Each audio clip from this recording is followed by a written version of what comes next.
Hello, everyone. Welcome to this session. For today, we are going to discuss asymptotic. In our previous topic, we get to discuss the time and space complexity of an algorithm, evaluate its performance. So, we seem to understand that we can actually judge an algorithm by calculating the time taken during its execution, especially in a particular system. We need some standard notation to actually analyze the algorithm. That is why we use asymptotic notation. So this notation is actually used to analyze any algorithm. And based on that, we find the most efficient algorithm. So basically, asymptotic notation is the big idea that handles issues in analyzing algorithm. In here, we get to evaluate the performance of an algorithm in terms of input size. So we don't actually measure the actual run time. Another is we calculate how the time and the space taken by an algorithm as the input size. For this topic, here are our intended learning outcomes. We get to explore three different asymptotic notations, and we have to calculate the complexity based on notations. So I would just like to be clear with this one that we actually don't dig deeper as we go along with these discussions because the advanced topic on asymptotic notations will be discussed in algorithm analysis, which is actually in your higher years. So there are actually three asymptotic notations that are used to represent the time complexity of algorithm. These are number one, theta notation. The second one is the big O notation. And then the third one is the omega notation. So before learning them rather, we should learn the best, average, and the worst case of the algorithm. So here, as you can see, we have a method find which has three arguments.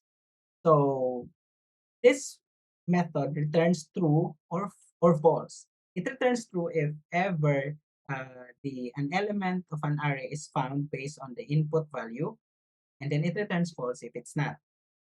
Okay, so again, we have three arguments here, the array, and then the max, which is based on this, that's where our size is based on our array size rather. And then we have here a value, which is we use this value to compare in every element of our array. So let's say for an instance, we are going to use the same input for our array. And then we have different time for different values of that. So this can be divided into three cases. So number one, we will have best case. But before that, let's have uh, written first. Let's have write first rather an elements that we are going to use for all throughout this topic. So we have 3, 5, 1, 10, and 8. These are the elements of our array. So if in the best case, this is actually the lower bound on running time of an algorithm. We must know that the case that causes the minimum number of operations to be executed. So as you can see, you have 3, 5, 1, 10, and 8. Again, as the elements of an array, let's say for an instance, we are going to find 3. So here, since 3 is actually at the first position or the first element or index or element or in the array elements, therefore, it would only require one comparison.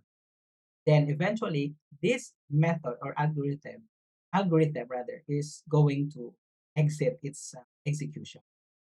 So basically, it will only require one comparison, so one execution of loop. So that is the best case of our algorithm. Second one is the average case. So average case is actually the calculate the running time for all possible inputs. Then you get to sum all the calculated values and divide this the values by the number or the total number. So we must now know or predict the distribution of cases. So basically, this is the formula for getting the average case. So the third one is the worst case. So this is very important because this is the upper bound on running time of an algorithm. We must know that the case that causes the maximum number of operations to be executed. So let's say for an instance, we are going to find a value that is not is stored or part of the elements of an array. Let's say for an instance, we are going to 7. As you can see, as you can see, we have here 7. 7 is again not part of the elements of an array. So therefore it will be false.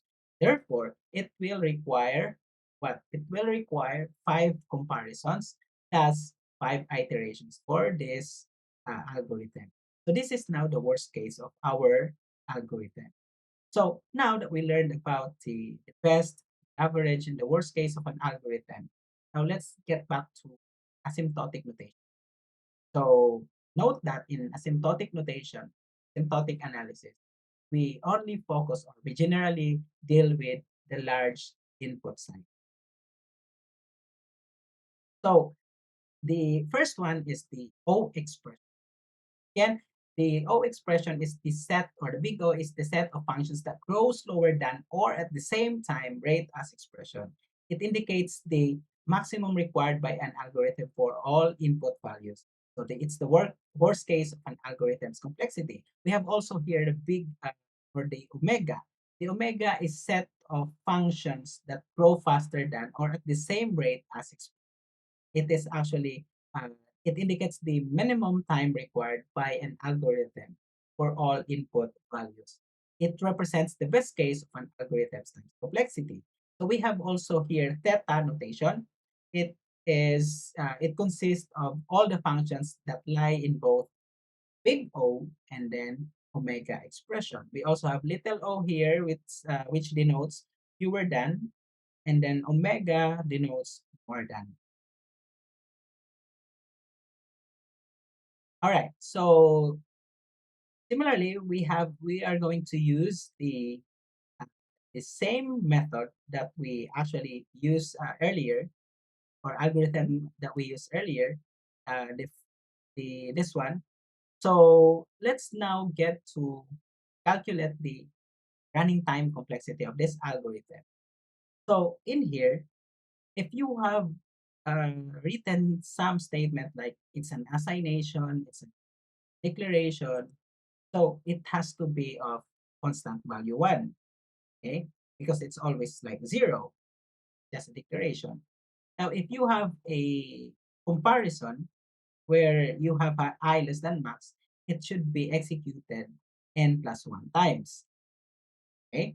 And then if you have something like a process like I plus plus or anything that involves calculation, it should be executed n times.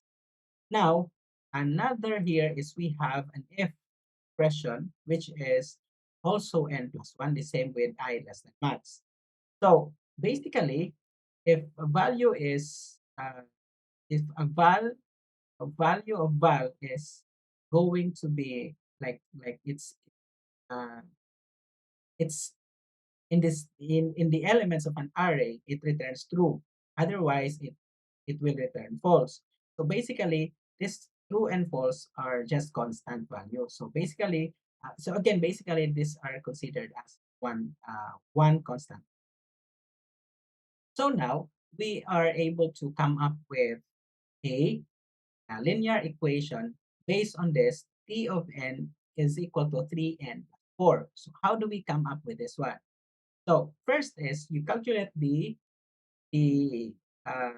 how many number of n's, like n, 1, 2, and 3. That's 3. And then 3, so therefore it's 3n. Then you will count the number of constant value. We have 1, we have 2, we have 3, and 4. So that's why we have 3 and 4. So if ever you have your n is like, or your max is, let's say, 10, therefore you have 34, units or time units for this uh, algorithm once we calculate the performance or the efficiency of this algorithm. So again, 34 time units. So so that's how basically we get to calculate the performance of our algorithm. So again, the assignment statement is considered as one execution, conditional statement n plus one, process is n, and then we have output. If you have an output there, turning statement, etc., it's same with an assignment. So it's considered as constant value one. Okay. Now, the another example is we have here calculating time complexity, which is constant value one. So the time complexity of algorithm, which is actually most commonly expressed using the big O notation. So again, big O notation is it's a notation that represents the time complexity. So you have here a formula in which you actually get the sum of the first n natural numbers. Instead of having a loop right here, you can actually use this mathematical formula, which is rather than using the loop, rather than using any loop, which requires you a lot of iterations. Okay? So this one is actually addressing or like aiming for like aiming for a same solution of the problem, which is actually only requires a constant value of one. So which is O of one or constant O of one. Now let's have here another example. We have constant O of n. So here you can see you have max assignation one, sum for assignation one. You have also int assignation one, and then the comparison I less than max one and I plus plus the calculation or increment or whatever increment or decrement is n. You have also another operation here n. Therefore, we are able to come up with d of n is equal to 3n plus 5. That actually comes from we have 1, 2, 3, so 3n, 1, 2, 3, 4, and 5. So that's 3 and 5. Okay. So another is which is not actually applicable in a real life scenario is the quadratic equation using quadratic equation. So here you have the same. You will be you need to determine the assignment statement as one, assignment statement A is equal to one as one, comparison as n plus one. This one A as n, B as one, etc. and etc. So for this first loop, it is 2n plus 4. That's based on the constant value and the n times that we set for this, no, for loop. So we have 2n. Where do we get that? So we have 1n, another is 2n, and then we have one constant value, 2, then 3, and then we have 4 for the output state. So have it doesn't like perform anything. It's just actually a blank statement. It's still one in your because it will be executed, right? So you have come up with 2n plus 4 for this loop. And then you have here in the second loop inside of it, which is actually the inner loop, have another statement b as 1, and then n plus 1, and then have n. Then for the output statement, we have 1. Therefore, we are able to come up with n plus 3. That's 1, 2, so 2n. Then we get to count the constant value 1, 2, and 3. So therefore, we have 2n plus 3. Now for this, we are now going to uh, formulate a formula or create a formula out of it. So basically, we are going to use the t of n, 2n plus 3 plus 2n plus 4. So since this is quadratic equation, we have two for loops. Therefore, we need to extract this one Okay, we need to extract this one by 2. We have here 2n, and then we have here another 2 plus 2n plus 4.